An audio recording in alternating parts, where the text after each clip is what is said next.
Let's talk about yours and my favourite topic, of course, the royals, specifically Harry and Meghan. Now, blow me down, Samara. So we've got Harry and Meghan and the two little children going to the UK in July. Extraordinary scenes, considering that Harry has told us many times that he doesn't think the UK is safe. Meghan doesn't like the UK, seemingly. I mean, she blew up the royal family practically, and this comes 6 years after Megxit. And yet they're apparently going back next month. What do you make of this U-turn, essentially?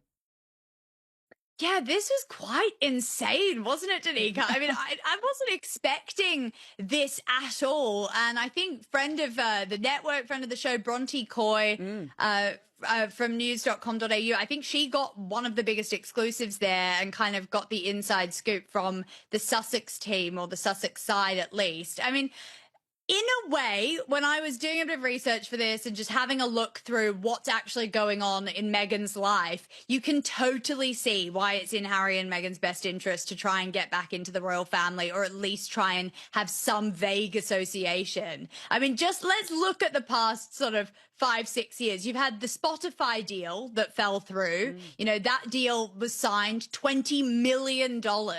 And it ended with a Spotify executive famously calling Harry and Meghan effing grifters. So that didn't end on a good note. You had all the Netflix shows cancelled. You had American Riviera Orchard, which turned into As Ever. I mean, the Jam Company took longer to launch than Elon Musk took to build a rocket at this point. And then it was a failure. They actually got stock rooms full of that jam just sitting there. You had the Archetypes podcast, which also failed. Confessions of a Female Founder, that also did not pick up and did not get renewed for a second season. You had Archwell, which is a constant revolving door of staff. Over 19 staff have left. They call themselves the Sussex Survivors Club.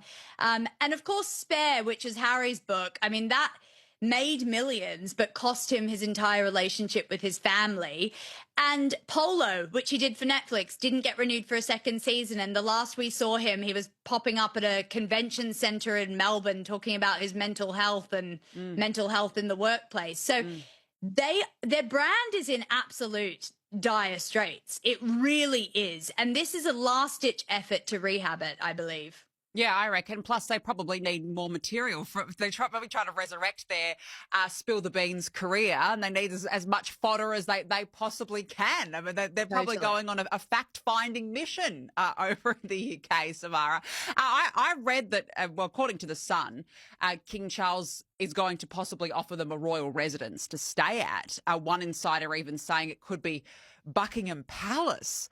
I mean, look, he's probably going to offer them something, but I feel like, if anything, it's out of the goodness of his own heart, and perhaps in a way he does want to try and have some sort of a relationship with his wayward son. But I just think that would be extraordinarily nice, given what the two of them have put the palace through.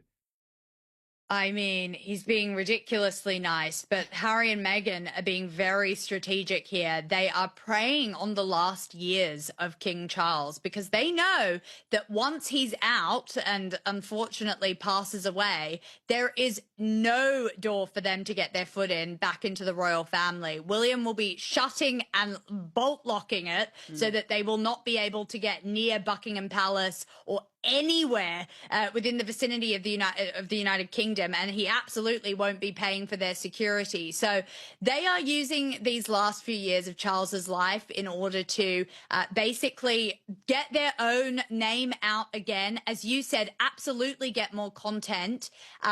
Who knows what, if Meghan's actually going to be fully welcomed back in. I know that Harry will be, but we know that last time he went to Clarence House to go and see his father, he actually was made to go through the official entrance and not the back way that, family members would go through. He actually had to get security checked. And maybe that's because they thought, I'm just alleging here, but maybe he was wearing a recording device or something like that. You just never know with Harry. This is someone who wrote an entire book airing the dirty laundry of his family out. So I think that what they're actually doing here is saying, okay, he's a granddad who hasn't seen his grandkids since 2022.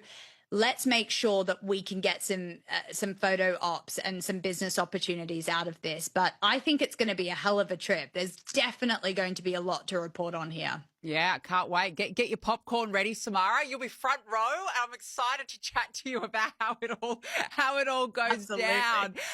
Now, Buckingham Palace has announced that the King's total personal tax payment will be published for the first time. This is actually the first for a British monarch. Samara, look, there's been ongoing calls, of course, for further transparency into royal finances. I personally think this is fair enough, given the cost of living crisis right now that's gripping Britain. I mean, gripping parts of the world.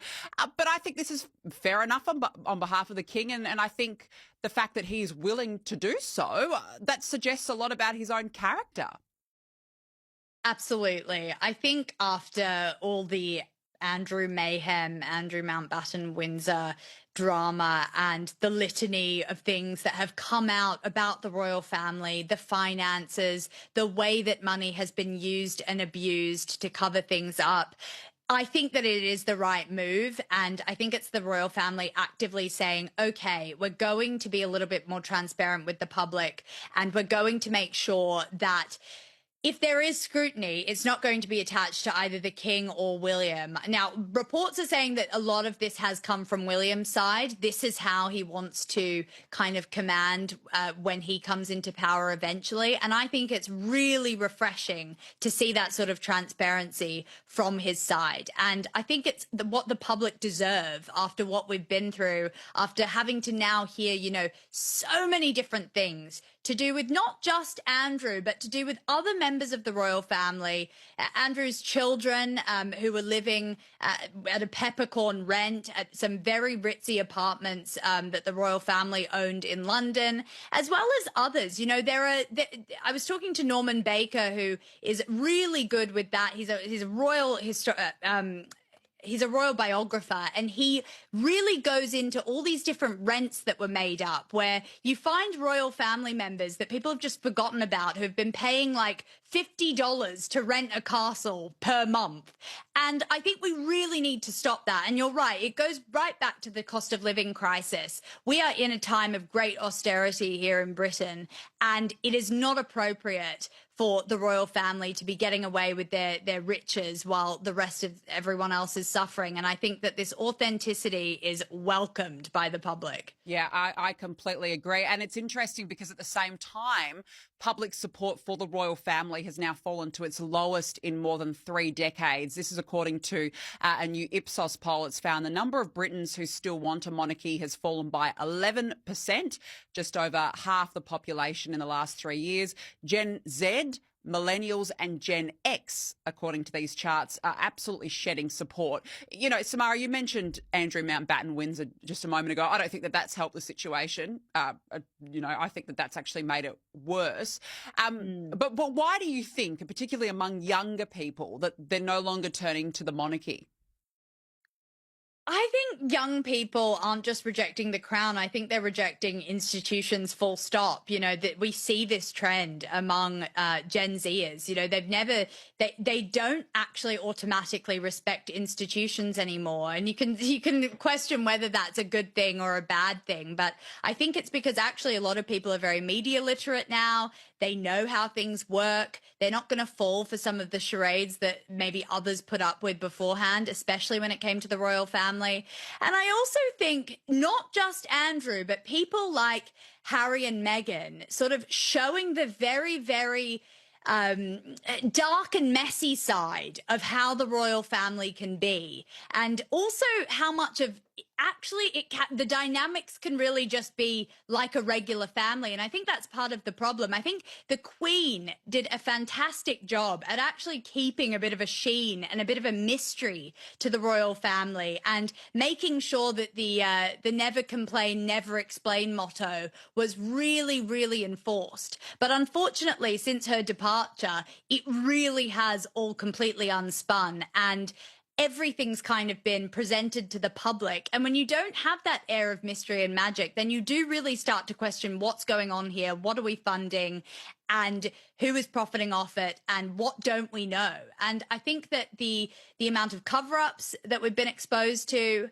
And also just the fact that some things are just not as glamorous as they seem. You know, Spare as well. I spoke about it earlier, but that was something that really peeled back a lot of the sheen from what we thought potentially, you know, Harry and William's childhood was. And once you read some of those pages and you see what Harry was talking about with such a casual nature, I don't really want to reference it on this show because it's not G-rated. Yeah. Wait, which part, Samara, the bit where he's talking about his penis, is that what we're referring to here? We can talk about it. There is that. I mean, yeah, it's hard to respect. It's hard to respect. Yeah. After that, you know? Yeah. No, I agree. So they had a documentary in the 50s. I think it was called This Royal Life or something like that, where they allowed cameras into the royal family and they had to shut it down pretty quickly because it ended up backfiring on them. And people could see that they're just a regular family and it didn't go down very well. So I think it's, you know, ignorance is bliss. Not knowing is better in some ways. But I think the public now know way too much. Well, when you're talking about something oscillating, you do know way too much. Okay, let's be honest. We don't need to know these things, Harry. We don't need to know these things, for goodness sake. Spot on, as always. I totally agree with that assessment. And I do wonder, you know, one day when William does take the throne, whether there will be a change in public perspective.